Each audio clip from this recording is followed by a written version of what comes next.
ఒక్కసారి ఆలోచన చేయండి. ఒక దిక్కేమో మాయిశ్చర్ అని కటింగ్ పెట్టుడు, అట్లా రైతుల పుట్టగొట్టుడు, ఇంకో దిక్కు ఇంకా ఘోరం. ఇలా రైతులు చచ్చిపోతుంటే కూడా ఒకటే రోజు 2 పత్తి రైతులు ఆత్మహత్య చేసుకున్నారు. నిన్నగాక మొన్న ఒక రైతు ఇక్కడనే పక్కనే కుమ్మరి ప్రేమేందర్ అని రుయ్యాడి, ఆయన కూడా ఆత్మహత్య చేసుకున్నాడు. పట్టించుకున్నోడు లేడు, అడిగినోడు లేడు.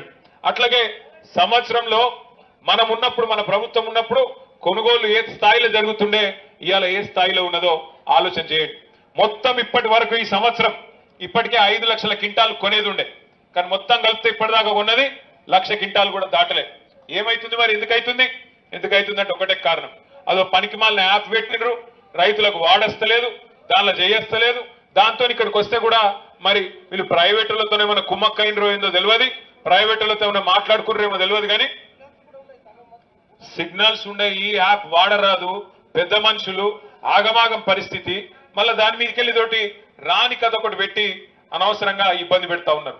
ప్రైవేట్ వాళ్ళతో కూడా కుమ్మక్కైనరని నా అనుమానం, లేకపోతే ఇట్లా చేయరు.